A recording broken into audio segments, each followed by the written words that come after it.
et messieurs, les coco bonds sont un élément clé de la réglementation too big to fail. Ce n'est pas moi qui le dis, l'affirmation aurait peu de valeur, je ne suis qu'un commentateur, contrairement à messieurs Norman et Girard, mais c'est le Conseil fédéral, dans son message de 2011. Et au fond, la question c'est pourquoi ces coco bonds sont-ils si importants? Parce qu'ils doivent offrir une poche de carburant supplémentaire aux banques systémiques en proie à des difficultés financières. Comment libérer ce carburant? Bien, le mécanisme de désendettement est prédéfini. Si certains critères de déclenchement sont atteints, les porteurs d'AT1 bonds s'obligent à l'avance à voir leurs créances converties en actions, contingent convertible bond, ou carrément à abandonner leurs créances, write-off ou write-down. Jusque-là, clair, tout va bien, me direz-vous, mais la question plus délicate, c'est naturellement celle du moment. Quand? C'est souvent d'ailleurs la ligne du temps qui pose les vrais défis juridiques, et je dirais même au-delà du droit. Pourtant, depuis le départ, les institutions internationales, les règles de Bâle III, telles que codifiées dans l'ordonnance sur les fonds propres dès 2013, sont claires. Le mécanisme de désendettement est censé s'activer pour assurer la survie de l'entreprise, donc en situation d'exploitation, going concern comme ils disent. D'ailleurs, si on veut que cette dette au bilan puisse être assimilée à des fonds propres sur le plan réglementaire, il faut que l'instrument puisse absorber des pertes avant qu'il ne soit trop tard. Au même titre que les fonds propres de base dure, capital et réserve, les fonds propres de base supplémentaires que sont ces 81 doivent servir de tampon quand les choses tournent mal. Après tout, on l'a vu avant, les fonds propres, c'est donc la différence entre actifs et dettes, et c'est rien d'autre qu'un coussin pour amortir les chocs. Vous voyez donc à présent probablement où je veux en venir. La fonction première des 81 bonds, c'est d'absorber les pertes en situation d'exploitation, et c'est seulement à titre accessoire qu'ils doivent faciliter un assainissement et une liquidation de la banque. La fonction gone concern est donc subsidiaire. D'où ma première remarque, à la fois polémique et logique. Si les AT1 doivent alléger le bilan de la banque en situation going concern, alors le transfert de valeur des porteurs d'AT1 vers les actionnaires avant assainissement et liquidation est parfaitement justifié et je dirais même il est consubstantiel à la classification réglementaire de l'instrument. Cela étant précisé, voyons comment les AT1 ont fonctionné dans le cas de Crédit Suisse. La réponse est claire, hein, c'est mal, d'après la commission d'enquête parlementaire, page 417, puisqu'ils n'ont pas été déclenchés à temps pour empêcher la débâcle de Crédit Suisse. La FINMA n'a ordonné à la banque de les amortir que le dimanche 19 mars 2023, après s'être convaincu que la banque, au fond, ne passerait pas la nuit ou l'ouverture des marchés asiatiques. Crédit Suisse avait, nous dit-on, atteint le point de non-viabilité. Par conséquent, la fonction d'absorption des pertes en situation going concern des 81 bonds a échoué.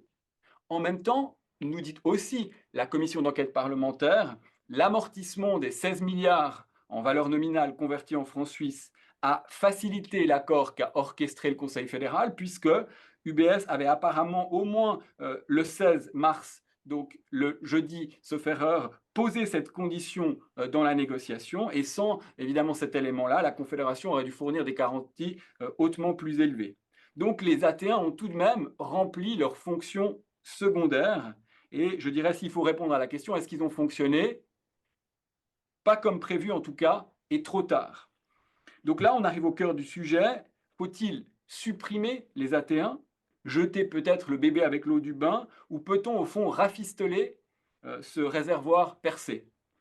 La position du Conseil fédéral et des différents rapporteurs suisses et internationaux, en particulier les autorités européennes, c'est plutôt de faire en sorte d'améliorer la fonction going concern des 81 bonds, mais c'est vrai qu'à l'autre bout du monde, l'autorité australienne prudentielle a une autre voie. Elle a décidé de supprimer progressivement ces 81 bonds car elle doute qu'ils puissent jamais remplir leur première fonction ou leur fonction primaire. Elle ajoute que les instruments sont complexes et donc, bien sûr, de nature à favoriser les litiges. Le but de ce webinaire, on vous l'a dit, c'est pour nous de participer au débat public. On n'a pas toutes les réponses, mais on souhaite vous donner des ingrédients pour réfléchir. Et je pense que pour que vous puissiez vous faire votre religion, il faut analyser rapidement les caractéristiques principales de l'instrument. C'est donc ce que je vais faire dans les quelques minutes qui me restent. 1. Ils doivent être émis avec une durée illimitée. 2. Le paiement des coupons doit être discrétionnaire sur le papier. 3. Ils sont assortis d'un facteur de déclenchement quantitatif qui est basé sur un indicateur comptable. Quand le ratio de fonds propres pondéré de la banque tombe en dessous pour les high trigger 81 de 7%, eh bien là, normalement, il y a conversion. Et puis, il y a aussi un critère qualitatif, outre le critère quantitatif, qui est censé, au fond, être une ultima ratio. Et c'est celui où la banque atteint le point de non-viabilité, elle obtient un soutien public et alors la FINMA décide d'activer le mécanisme de désendettement. Donc sur le papier, l'émission à perpétuité et le caractère discrétionnaire des coupons rapprochent les porteurs d'AT1 au fond de la position d'un actionnaire qui n'a pas droit au remboursement de ses apports au sens de l'article 680 alinéa 2 du Code des obligations et dont le droit aux dividendes, on l'oublie parfois, est conditionnel, il dépend de la décision de l'Assemblée générale qui elle-même se base sur les résultats de l'entreprise. Mais dans les faits, les AT1, au fond, ils sont régulièrement rachetés à la première échéance possible. Par exemple, tous les 5 ans. C'est une attente du marché, qui a même un terme quand cette attente est déçue. Et puis, bien sûr que les banques paient sans discontinuer les coupons parce que ne pas payer serait montrer sa fragilité et donc précipiter sa chute. C'est ce que j'ai appelé, c'est ce qu'on a appelé l'effet pervers des 81 bonds. Mais vous voyez, dans les faits, les porteurs d'AT1 se trouvent plutôt dans une position comparable à celle d'un créancier qui s'attend au remboursement du montant prêté et dispose d'une prétention ferme au paiement des intérêts. Ce qu'on observe, c'est donc l'instrument a un caractère hybride et il est double le caractère hybride. D'une part, vous avez une dette comptable, fiscale, avec ce que ça implique. Et ça, c'est le traitement comptable. Et puis, du point de vue réglementaire, c'est les fonds propres. D'autre part, vous avez des fonds propres sur le papier pour les investisseurs, mais en réalité, des attentes, je dirais, de remboursement de la dette jusqu'à un certain point. Et je dirais, pour moi, l'un des critères centraux de différenciation, c'est l'ordre de priorité entre créanciers et actionnaires. Vous savez qu'en droit suisse, par exemple pour la SA, 745 alinéa 1 du Code des obligations nous dit, en cas de dissolution d'une SA, les créanciers sont payés en priorité. Les actionnaires obtiennent tout ce qui reste, peut-être pas grand-chose, peut-être énormément. Et la même logique est prévue à l'article 119 LP ou 30 de la loi sur les banques. Donc, dans le cas des 81, il est prévu contractuellement que les créanciers perdent tout si l'instrument est déclenché en situation going concern pour absorber les pertes, ce qui est possible puisqu'on n'est pas encore dans un mécanisme qui est prévu par la loi. En revanche, l'ordre de priorité entre créanciers et actionnaires est respecté, c'est-à-dire qu'on absorbe d'abord le capital, les CET1 et ensuite les 81, si le mécanisme est activé en situation gone concern. Alors la question à 16 milliards de francs suisses, c'est où en étions-nous dans le cas de Crédit Suisse? Est-ce qu'on était avant, pendant, après? Les deux, mon capitaine, ou comme me souffle le professeur Bahar, je dirais comme le chat de Schrödinger, entre les deux, ou les deux en même temps? Bon, bien sûr, c'est une question à laquelle je ne vais pas répondre devant vous pour diverses raisons. Et pour terminer, donc, j'aimerais juste évoquer les pistes qui sont envisagées pour sauver cet instrument, en tout cas sa fonction primaire. Et je dirais, je vais là me rapporter à ce que j'ai pu lire ici et là, en particulier chez les rapporteurs, mais aussi chez les économistes. La première piste, j'ai eu l'occasion de l'expliquer, c'est donc de suspendre automatiquement les paiements et puis le programme de rachat quand la situation financière de l'entreprise se dégrade. Oui, mais quand 3, 4 trimestres de perte, 2 trimestres de perte, quel type de perte, qualifié, pas qualifié, question difficile.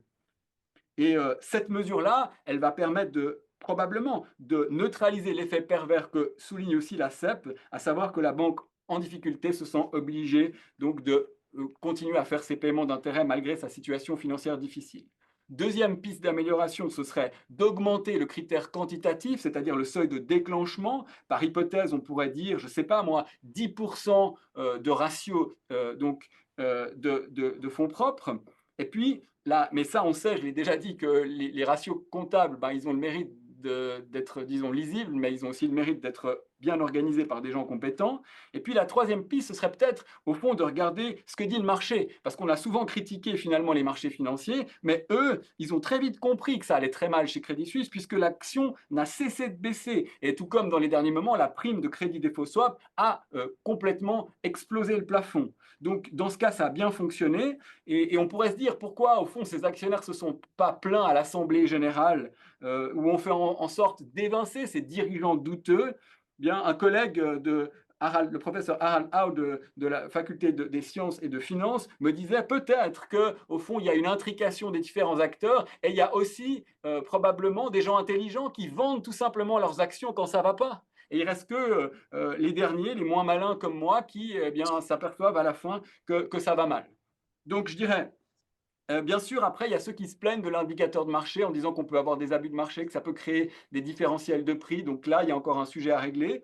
Et je dirais, si vous, vous pensez qu'aucune de ces mesures n'est possible, il est possible de la mettre en œuvre, rien ne vous convainc, que ce soit une mesure isolée ou combinée, alors je pense qu'il faut oser remettre en cause cette affirmation que les 81 sont un élément clé du dispositif too big to fail en matière de fonds propres, et oser peut-être admettre que c'est un avantage fiscal qui est injustifié s'il ne sert pas à sa fonction primaire. Je n'entre pas bien sûr sur le calcul de l'avantage fiscal, il est assez facile, mais je suis prof de droit bancaire désormais, donc je laisse ici la place à Rachid Bahar, avant qu'il franchisse la porte de mon bureau pour me sonner les cloches de Pâques, et vous remercie de votre attention.